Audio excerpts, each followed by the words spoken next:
সীমানা পেরিয়ে বাংলাদেশিদের ধরতে ঢুকেছিল বিএসএফ সদস্যরা।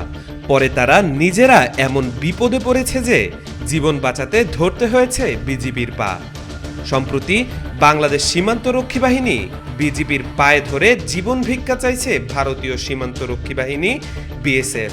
এমন ফুটেজ ভাইরাল হয়েছে সামাজিক যোগাযোগ মাধ্যমে। সম্প্রতি কাতার ভিত্তিক সংবাদ মাধ্যম আল জাজিরার অনুসন্ধানী সাংবাদিক ও মানবাধিকার কর্মী জুলকারনাইন সায়ের খান তার ফেসবুক পেজে এই ঘটনার একটি ফুটেজ প্রকাশ করেছেন এবং ক্যাপশনে বিস্তারিত লিখেছেন।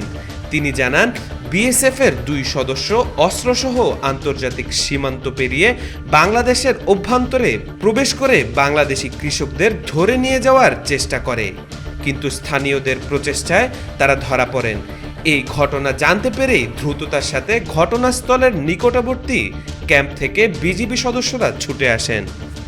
সায়ের আরও জানান, সাধারণ জনতা ও বিজিবি সদস্যরা এভাবেই অস্ত্রসহ ধরে ফেলে 2 বিএসএফ জওয়ানকে। পরবর্তীতে ক্ষমা প্রার্থনা করায় যথাযথ প্রক্রিয়া অনুসরণ করে তাদের বিএসএফ কর্তৃপক্ষের কাছে হস্তান্তর করা হয়েছে। এ ঘটনা সামাজিক যোগাযোগ মাধ্যমে ছড়িয়ে পড়েছে। বাংলাদেশ সীমান্তরক্ষী বাহিনী বিজিবি সদস্যদের পায়ে ধরছে বিএসএফ সদস্যরা। এমন দৃশ্য দেখে নেটিজেনরা বেশ অবাক হয়েছেন, কেননা কয়েক মাস আগেও বাংলাদেশের উপর ছড়ি ঘুরিয়ে দাদাগিরি করত ভারত ও তাদের বাহিনী। কিন্তু হাসিনা পালানোর পর পাল্টে গেছে দৃশ্যপট।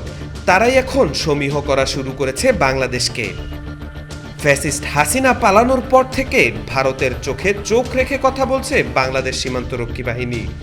দেশের বিভিন্ন সীমান্তে আন্তর্জাতিক আইন লঙ্ঘন করে বাঁধ ও কাঁটাতারের বেড়া নির্মাণ করতে চেয়েছিল বিএসএফ, কিন্তু বিজিবির বাধায় বারবার ফিরে গেছে তারা। এমনকি সীমান্তে বাংলাদেশিদের আতঙ্কে রাখতে কাঁটাতারের বেড়ায় সন্দেহজনক বোতল ঝুলিয়েছিল। গুলি করে মানুষ মারার মতো কাজ তো নিয়মিতই করছে। পানি দখল, পানি চুক্তি না মানা, আধিপত্য বিস্তার সব ছিল তাদের হাতের মোয়া। কিন্তু হাসিনা না থাকায় ভেস্তে গেছে তাদের সকল অপতৎপরতা। এদিকে বাংলাদেশে যেমন তোপের মুখে রয়েছে, তেমনিভাবে পাকিস্তান ও চীন সীমান্ত চরম চাপে রয়েছে ভারত। ত্রিমুখী চাপে তালগোল পাকিয়ে ফেলছে মোদী সরকার। বিশেষজ্ঞরা বলছেন, প্রতিবেশী দেশগুলোর সাথে শত্রুভাবাপন্ন আচরণ করে ক্রমাগত সঙ্গীহীন হয়ে পড়ছে ভারত। তাওফিকুল ইসলাম, আজকাল।